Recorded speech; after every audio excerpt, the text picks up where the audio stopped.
Diriwayatkan dalam hadis Bukhari dan Muslim, bila seseorang sudah diletakkan di kuburnya, lalu yang mengantar kembali pulang, maka roh si mayit akan dapat mendengar bunyi terompah orang yang pulang itu. Bunyi terompahnya terdengar.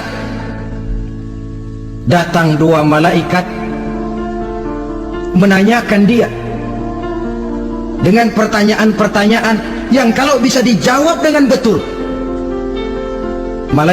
dua malaikat yang bernama Munkar Nakir akan bilang, jawabanmu betul, tenanglah kau di sini, naumatal arus, tidurlah kau di sini seperti tidurnya pengantin. Orang yang baik-baik di alam kuburnya akan mendapat nikmat kubur, sehingga masa penantian yang lama. Sebab jangan lupa, kita masuk ke kubur itu kan menunggu sampai datangnya hari kiamat. Jadi kalau kiamat umpamanya masih 1000 tahun lagi, ya 1000 tahun kita menunggu. Orang yang baik-baik penantian di alam kubur, kata malaikat, naumatal arus, tidurlah kamu seperti tidurnya pengantin.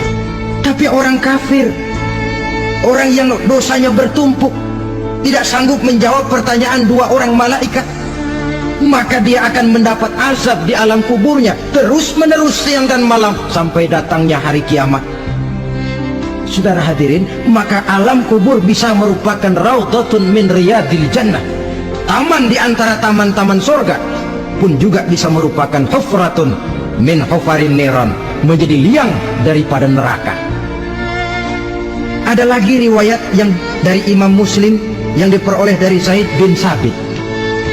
Zaid bin Sabit cerita, satu hari kami bersama Rasulullah SAW berada dalam kebun kepunyaan Bani Najjar. Rasulullah sedang duduk di atas keledai. Tiba-tiba entah bagaimana itu keledai terkejut, kaget, berontak, hampir Rasulullah jatuh. Rasulullah kemudian bertanya, rupanya di kebun itu ada kuburan tua, 5 atau 4 kuburan. Rasulullah lalu bertanya, saudara-saudara ada yang tahu nggak ini kuburan siapa? Nggak ada ya Rasulullah. Memang kenapa? Ini penghuni kuburnya lagi disiksa oleh Allah.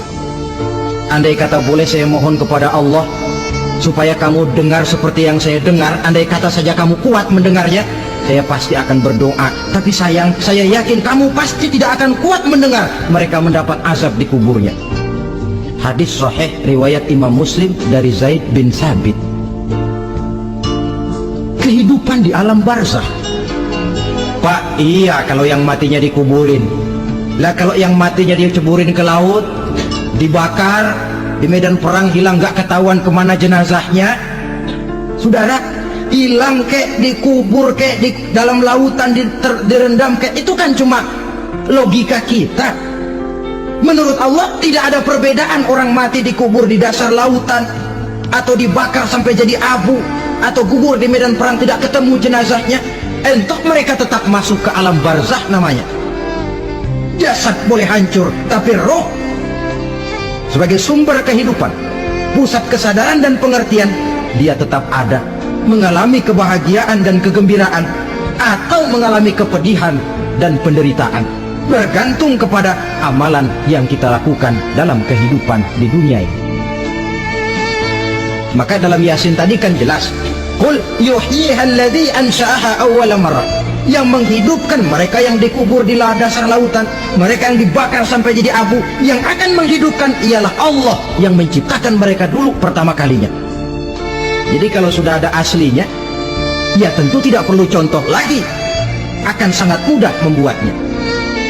Orang tua kita, keluarga kita yang sudah berpulang, mereka di alam barzakh sekarang ini bisa mendapat nikmat kubur, bisa mendapat azab kubur, bergantung amalan mereka dalam kehidupan di dunia ini.